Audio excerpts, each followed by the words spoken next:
নমস্কাৰ প্ৰিয় দৰ্শক, নতুন এটা ভিডিঅ'লৈ আপোনালোকক স্বাগতম জনাইছোঁ। আজিৰ এই ভিডিঅ'টোত আপোনালোকে জানিব পাৰিব জীৱনত আগবাঢ়িবলৈ কিছুমান ভুল মনোভাৱে আমাক কেনেকৈ ৰখাই দিয়ে। আৰু এই মনোভাৱেই হৈছে 5 প্ৰকাৰৰ। আৰু এই 5টা মনোভাৱ কি কেনেকৈ এই মনোভাৱ চেঞ্জ কৰি জীৱনত আগবাঢ়িব পাৰি পুৰা ডিটেইলছ আলোচনা কৰিম। যদি জীৱনত আগবাঢ়িব বিচাৰে তেন্তে ভিডিঅ'টো পুৰা চাব আৰু ভাল লাগিলে ভিডিঅ'টো এটা লাইক কৰি বন্ধু বান্ধৱৰ সৈতে শ্বেয়াৰ কৰি দিব আৰু লগতে চেনেলটো ছাবস্ক্ৰাইব কৰি ল'ব এনেধৰণৰ ভিডিঅ'বোৰ চাবলৈ। তো বলক আজিৰ ভিডিঅ'টো আৰম্ভ কৰোঁ। প্ৰিয় দৰ্শক চাওক, জীৱনত আগবাঢ়িবলৈ হ'লে আমাৰ আটাইতকৈ ডাঙৰ শত্ৰু কি জানেনে? কিছুমানে ভাবে পৰিস্থিতিয়ে আমাৰ ডাঙৰ শত্ৰু। এইটো কিন্তু ভুল। জীৱনত আগবঢ়াৰ আটাইতকৈ ডাঙৰ শত্ৰু হৈছে আমাৰ মনোভাৱ। আমাৰ মনোভাৱেই হৈছে আমাৰ শত্ৰু। 1 নম্বৰ মনোভাৱটো হ'ল সহায়ৰ অপেক্ষা কৰাটো, আনৰ ওপৰত ভৰসা কৰা। কিছুমানে কয় না যে মোৰতো পৰিস্থিতি বেয়া, মোক যদি কোনোবাই সহায় কৰিলেহেঁতেন। কিছুমানে আনৰ ওপৰত ভৰসা কৰি বহি থাকে, এদিন আহিব আৰু মোক সহায় কৰিব আৰু মোৰ ভাগ্য সলনি হ'ব। সেই ধৰণৰ মানুহক মই কম তেওঁলোকে জীৱনত একো কৰিব নোৱাৰে। তেওঁলোকে সপোন কেৱল চাইয়ে থাকিব। তেওঁলোকক মই কম আপোনালোকে সেই ভ্ৰমত নাথাকিব, ভ্ৰমৰ পৰা ওলাই আহক। চাওক, মই এটা সৰু উদাহৰণ দি বুজাবলৈ চেষ্টা কৰিছোঁ।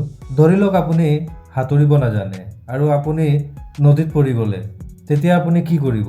নদীত মানে পানীত পৰি গ'লে তেতিয়া আপুনি কি কৰিব? আপুনি এইটো ভাবিব নেকি বোলে কোনোবাই আহিব আৰু মোক বচাব? কি কৰিব আপুনি কওকচোন? আপুনি সাঁতুৰিব নাজানিলেও তেতিয়া আপুনি চেষ্টা কৰিব না। কোনেও কৈ দিব নালাগে আপোনাক তেতিয়া, বা কাৰোবাৰ আশাত ৰৈ নাথাকে, আপুনি নিজেই বাচিবলৈ চেষ্টা কৰিব। ঠিক তেনেকুৱাই পৰিস্থিতি যেনেকুৱাই হওক, আপুনি পৰিস্থিতিৰ লগত যুঁজি আগবাঢ়িব লাগিব। কাৰোবাৰ আশা কৰি ৰৈ নাথাকিব যে কোনো আহি মোক সহায় কৰিব। এই পৃথিৱীত সকলোৱে নিজে নিজৰ পৰিস্থিতিৰ লগত যুঁজ দি আছে। এই পৃথিৱী ব্যস্ত হয়, কোনেও কাক সহায় কৰিবলৈ নাহে।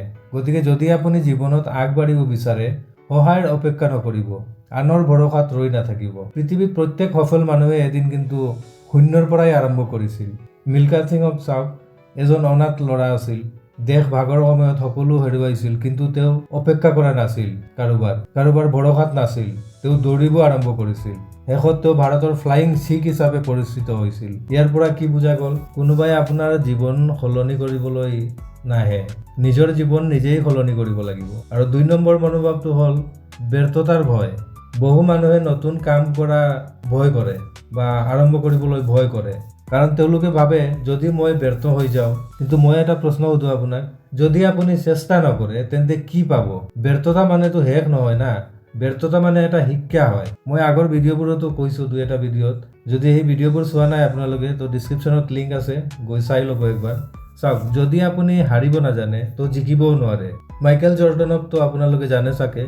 তেওঁ এজন বাস্কেটবল খেলুৱৈ হয়। তেওঁক স্কুল টীমৰ পৰা বাদ দিয়া হৈছিল আৰু কৈছিল তেওঁ কেতিয়াও খেলুৱৈ হ'ব নোৱাৰে। কিন্তু তেওঁ হাৰ মানা নাই, তেওঁ ৰৈ থকা নাছিল। তেখেতে আৰু প্ৰেক্টিচ কৰিছিল আৰু চেষ্টা কৰিছিল। পিছতে তেওঁ পৃথিৱীৰ আটাইতকৈ ডাঙৰ বাস্কেটবল খেলুৱৈ হিচাপে পৰিচিত হৈছিল। এনেকুৱা আৰু আছে যিসকলে জীৱনত ইতিহাস লিখিছে। এটা কথা মনত ৰাখিব, ব্যৰ্থতাৰ ভয়ত ৰৈ গ'লে কেতিয়াও জয় নাহে। গতিকে আপুনি নাহাৰিব, আপুনি শিকিব। ব্যৰ্থতাৰ পৰা শিকিবলৈ চেষ্টা কৰিব। আৰু 3 নম্বৰ হ'ল মোৰ দ্বাৰা নহ'ব বুলি কোৱাটো বা ভবাটো। এইটোৱে আটাইতকৈ ভয়ংকৰ মনোভাৱ। যদি আপুনি নিজে নিজৰ ওপৰত বিশ্বাস নাৰাখে বা নিজে নিজক বিশ্বাস নকৰে, তেন্তে আনেও আপোনাক বিশ্বাস নকৰে। চাওক, লিঅনেল মেছিকটো আপোনালোকে জানে চাগে। শিশুকালত তেওঁৰ গ্ৰ'থ হাৰমোনৰ সমস্যা আছিল। ডক্টৰে কৈছিল তেওঁ কেতিয়াও খেলুৱৈ হ'ব নোৱাৰে, কিন্তু তেওঁ এইটো বিশ্বাস কৰা নাছিল। তেওঁ নিজে নিজৰ ওপৰত বিশ্বাস কৰিছিল আৰু কৈছিল মই এদিন খেলুৱৈ হ'মেই। আৰু আজি তেওঁ চাওক, বিশ্বকাপ বিজয়ী হয়। গতিকে নিজে নিজক সন্দেহ কৰাটো বন্ধ কৰক। নিজে নিজৰ ওপৰত বিশ্বাস ৰাখিব। নিজে নিজক ক'ব বেলেগে পাৰিছে তো মই কেলেই নোৱাৰিম, ময়ো পাৰিম।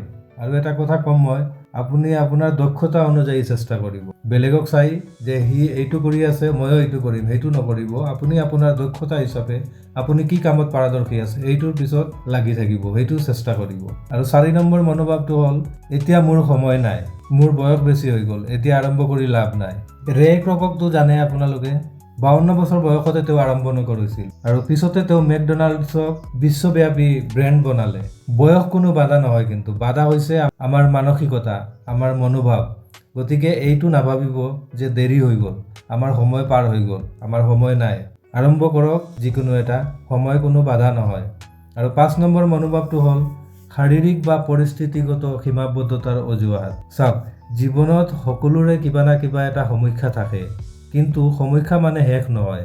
শুদ্ধচন্দ্ৰনৰ উদাহৰণটো লওক। চাওক, এটা দুৰ্ঘটনাত তেওঁৰ এটা ভৰি হেৰুৱাইছিল, কিন্তু তেওঁ ডেন্স এৰি দিয়া নাছিল। তেওঁ আৰ্টিফিচিয়েল লিম্ব লগাই পুনৰ শিকিবলৈ চেষ্টা কৰিছিল, পুনৰ শিকিলে আৰু পুনৰ মঞ্চতো উঠিলে। ইয়াৰ পৰাই কি বুজালে? শৰীৰ দুৰ্বল হ'ব পাৰে, কিন্তু মনোবল দুৰ্বল হ'ব নালাগে। গতিকে প্ৰিয় দৰ্শক, সহায়ৰ অপেক্ষা নকৰিব, ব্যৰ্থতাক ভয় নকৰিব আৰু নিজক কম বুলি নাভাবিব, দেৰি হৈ গ'ল বুলিও নাভাবিব আৰু অজুহাত কৰাটো বন্ধ কৰক। জীৱন সলনি কৰাৰ দায়িত্বটো কিন্তু আপোনাৰ নিজৰে হয়। প্ৰিয় দৰ্শক, মনত ৰাখিব, যিকোনো লক্ষ্য মানুহৰ সংগ্ৰামতকৈ ডাঙৰ নহয়। কিন্তু হাৰে সেইজনেই যিজনে যুঁজিবলৈ অস্বীকাৰ কৰে। আহিবলগীয়া দিনটো আপোনাৰ জীৱনত এটা টাৰ্ণিং পইণ্ট হ'ব পাৰে, কিন্তু প্ৰথম পদক্ষেপটো আপুনি নিজেই ল'ব লাগিব। যদি আপুনি সাজু আছে তেন্তে কমেণ্টত লিখিব মই পাৰিম বুলি। প্ৰিয় দৰ্শক, আশা কৰোঁ আপোনালোকে বুজি পালে আমাৰ মনোভাৱে আমাক জীৱনত সফল অসফল কেনেকুৱা বনায়। আজিৰ ভিডিঅ'ত ইমানেই। বেলেগ এটা ভিডিঅ'ত লগ পাম বেলেগ এটা টপিকৰ সৈতে। তেতিয়ালৈকে সুখী থাকক, সুস্থ থাকক। জয় আই অসম।